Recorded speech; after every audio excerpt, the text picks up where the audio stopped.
नमस्कार दोस्तों, मैं श्रेया कत्याल आप सभी का हार्दिक स्वागत करती हूँ रूबरू में।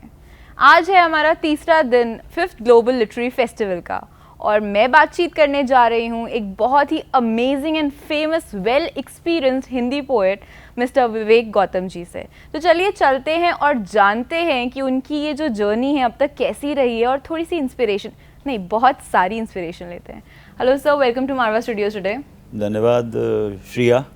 तो सर आज हमारा 5th ग्लोबल लिटरेरी फेस्टिवल का ये ओकेजन है। सबसे पहले तो मैं आपसे यही जानना चाहूँगी कि कैंपस में आकर आपको कैसा फील हो रहा है, किस तरीके की वाइब्रेशंस आप एक्सपीरियंस कर पा रहे हैं? ये बहुत अच्छा आपका प्रश्न है श्रिया, आपने मन को छूने वाली बात कही कि हम कहीं भी किसी जगह नई जगह जाते हैं, पहली बार जाते हैं तो एक एनर्जी लेवल होता है एक हर जगह का।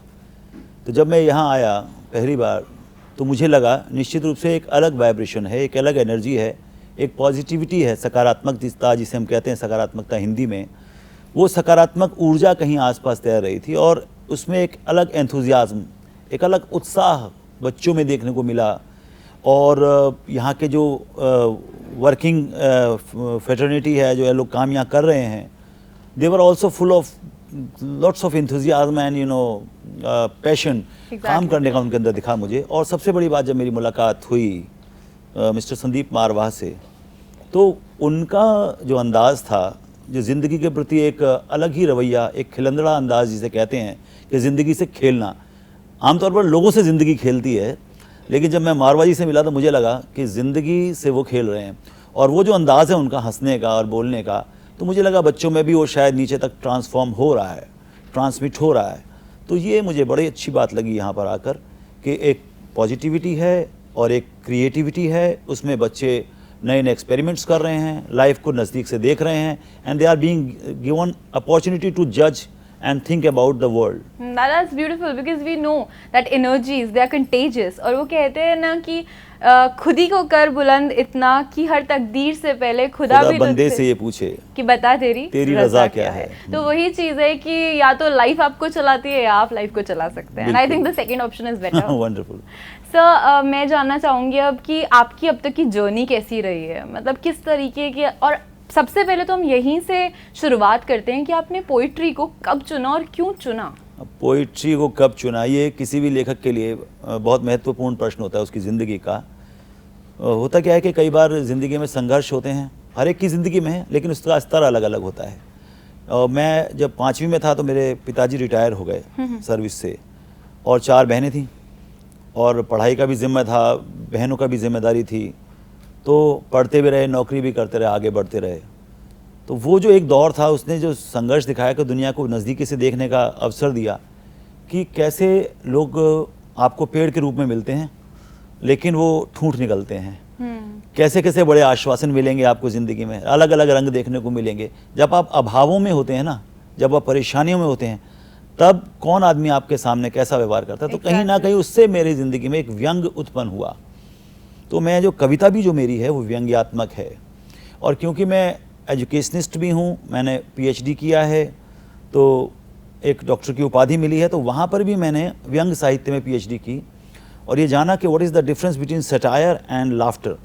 तो बहुत बड़ा अंतर है व्यंग में और हंसी में, हास्य में। Can we know the difference now? Because I want to grab that opportunity. बिल्कुल बिल्कुल। ये मॉरिशस में जब मेरा इंटरव्यू हुआ था टेलीविज़न पर, मॉरिशस टेलीविज़न पर, तो उन्होंने पूछा था, एक तो ये पूछा कि आप अंग्रेज़ी पढ़ाते हो तो आप हिंदी में लिखते हो। तो मैंने उन्हें कहा कि भाई हरिवंश राय बच्चन, फिराक गोरखपुरी उर्दू के बड़े पोएट हुए, हरिवंश राय बच्चन हिंदी के बड़े कवि हुए, और उससे बड़े रामविलास शर्मा जो सबसे बड़े क्रिटिक हैं हिंदी के, वो अंग्रेज़ी के प्रोफेसर थे।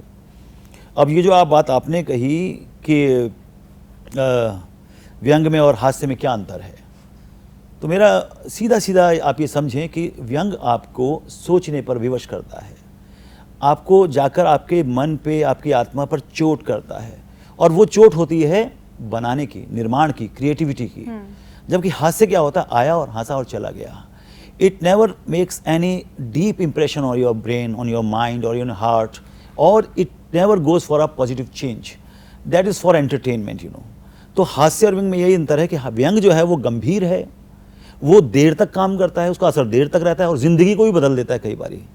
जैसे आपने बिहारी का उस ज़माने में दोहा सुना होगा, नहीं पराग नहीं मधुर मधु, नहीं विकास यही काल, अली कली सो बंधे हो आगे कौन हवाल। राजा एक छोट रानी के प्यार में पड़ा हुआ है तो देश की रक्षा कौन करेगा। तो एक व्यंग ने उस राजा की दिशा बदल दी जिंदगी की। वो तो कहते हैं ना कि दिल पे लगती है, आंखों से बहती और पन्नों पे उतर जाती है, ऐसा ही कुछ दिल की आवाज कहलाती है। क्या बात है, क्या बात है। ये थोड़ा सा हम भी लिख लेते हैं। बहुत अच्छा। सर, आप क्या सोचते हैं कि कितना ज़रूरी है कि एक इंसान, कोई भी लेखक तो कुछ सिलेक्टिव लोग होते हैं जो अपनी इस इमोशंस को पन्नों पे उतारना सीख लेते हैं या समझते हैं कि इम्पोर्टेंट है उतारना, बट वैसे भी किसी जनरल इंसान के लिए कितना इम्पोर्टेंट है अपने एक्सप्रेशन को लिखना आज की डेट में? हाँ, ये अच्छी बात आपने कही है कि सबसे बड़ी बात आज के दौर की जो मुसीबत है, एक आम आदमी के सामने जो संकट है, वो मुझे लगता है श्रिया के वो संवाद का संकट है। हमारी फैमिलीज़ में यानी परिवारों में डायलॉग खत्म हो रहा है, 1 to 1 कम्युनिकेशन। बच्चे कम्युनिकेशन तो दूसरी चीज़ है, डायलॉग संवाद, सम मीन इक्वल। जब हम बातचीत करते हैं आमने सामने बैठकर, बच्चे माँ बाप से बात नहीं कर रहे, दादा दादी से बात नहीं कर रहे, बड़े अपने बड़ों से बात नहीं कर रहे। तो कहीं ना कहीं हमारे यहाँ संवादहीनता की स्थिति है। ऐसे में आपके पास आपका पेन और आपकी डायरी होती है, तो वो कहीं ना कहीं जब समय नहीं है, अकेलापन है, तो उस डायरी का बहुत बेहतरीन इस्तेमाल कर सकते हैं। आपने पढ़ा भी होगा डायरी ऑफ एन फ्रैंक, है ना। तो उसने उस सेकंड वर्ल्ड वॉर में अपनी एक्सप्रेशंस को दिया और युद्ध में वो कैसा महसूस करी है। एक छोटे से डेन में छिपी हुई है, एक छोटी सी गुफा में छिपी हुई है, वहाँ पे उसको घर वालों ने कमरे में अंदर छुपाया हुआ है, लेकिन उसकी डायरी उसने उसको अमर कर दिया। तो मेरा ये संदेश है, मैसेज भी है कि भाई अगर हम अकेले भी हैं, समय हमारे पास नहीं है या औरों के पास हमारे लिए नहीं है, तो हम अपना दोस्त अपनी कलम को बना सकते हैं और जो अपने दर्द हैं, अपनी पीड़ाएं हैं, अपनी अपेक्षाएं या आकांक्षाएं हैं, उनका कहीं ना कहीं पन्नों पर उतार कर अपनी रूह को, अपने मन को, अपनी आत्मा को आराम दे सकते हैं, सुकून दे सकते हैं। So guys, do you realize that मुसीबतें तो हर एक की ज़िंदगी में आती हैं। कोई बिखर जाता है तो कोई निखर जाता है। So use your power of pen to spread lots and lots of positivity. 100%. And definitely sir, expression तो golden है सभी के लिए। अगर अंदर रहेगा तो क्लॉट्स बन जाएंगे बहुत सारे। बिल्कुल। तो सभी को उठा लेना चाहिए पेन और पेपर। थोड़ा सा वर्ल्ड भी इंस्पायर हो जाएगा और आप खुद भी खुश रहेंगे। So now coming on to the great thing which is very significant, that I would like to congratulate you for your Atal Bihari Vajpayee Award. So आपको कैसा फील हो रहा है पहली बार? अटल बिहारी वाजपेयी स्वयं में एक बड़े श्रेष्ठ कवि थे और जब मैं बचपन में नई दिल्ली में रहता था, लोधी कॉलोनी में जो पिताजी को मकान अलॉट हुआ था, तो अटल बिहारी ने नई दिल्ली से इलेक्शन लड़ा था और होली का ही करीब मौसम था उस ज़माने में। मैं 5वीं 6वीं में पढ़ता था, तो मुझे याद है मैंने अटल बिहारी वाजपेयी का फर्स्ट फ्लोर की बालकनी से उनके ऊपर एक गुब्बारा फेंका था और रंग उनको बड़े पसंद थे और वो होली भी बड़ा उत्साह से मनाते थे और कविताएं भी बड़े आनंद से सुनाते थे। तो कहीं ना कहीं मैं भी अपना ब्रज क्षेत्र का हूँ, मेरी मातृभाषा तो ब्रज भाषा भी है और हिंदी तो है ही पहले नंबर पर, तो वो कनेक्शन कहीं ना कहीं उनसे हमें जोड़ता है और उनकी आवाज़ की जो मिठास थी, उनका जो बोलने का अंदाज़ था, उनका जो हाथ चलाने का अंदाज़ था, वो दिलों में उतरा हुआ है।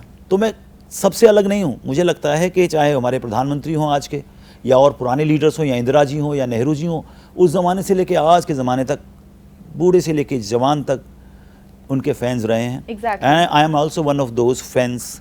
और आज मैं बहुत गौरवान्वित हूँ, आई एम रियली ओवरवेम्ड कि मुझे अटल बिहारी वाजपेयी सम्मान लिटरेचर के लिए मिल रहा है और मैंने 32 सालों से जो काम किया, आज मुझे लगता है वो काम मेरा काफ़ी हद तक सफल हुआ कि आज किसी ने मुझे रिकॉग्नाइज किया। No sir, definitely best people should get best things in life and we Thank have you. one amongst us. So nice of you. Sir, Atal Bihari Vajpayee ji भी कहते थे ये चीज़ कि every profession has an and.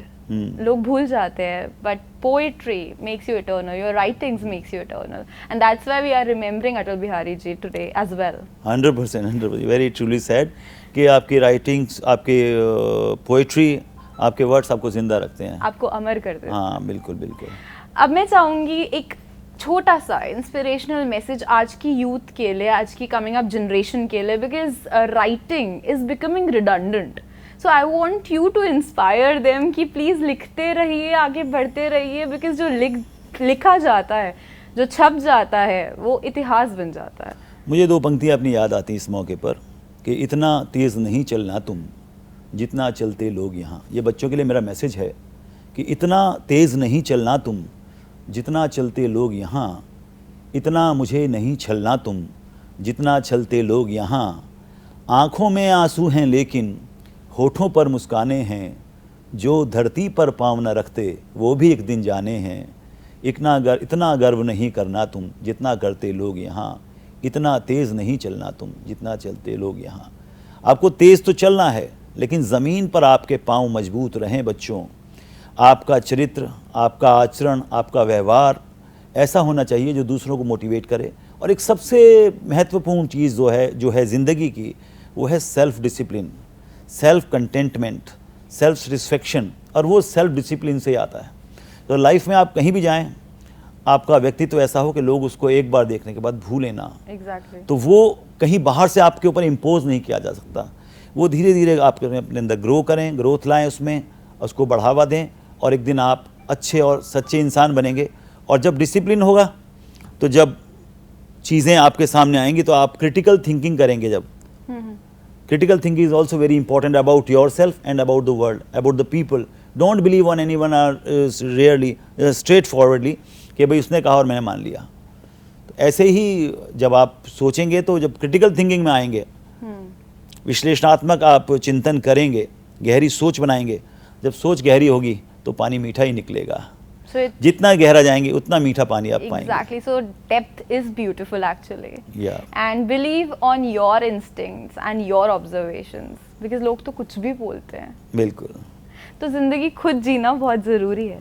Thank you sir, thanks for coming to MSTV today and inspiring us. और आज के 5th global literary festival के ओकेजन पे आप आए, हमें बहुत ही अच्छा लगा। मैं भी आपका बहुत धन्यवाद करता हूँ श्रेया, और मारवा स्टूडियोज़ का भी थैंक यू, बहुत बहुत धन्यवाद। तो देखा दोस्तों, that it's very very important to feel before you reveal and keep on writing. Pick up your pen and sprinkle that positivity on the globe. That's all for today in Rubaru. I, Shreya Katyal, sign off for the day. But I'll be back with another amazing celebrity guest for you. Till then, you keep watching MSTV. हर पल आपके साथ।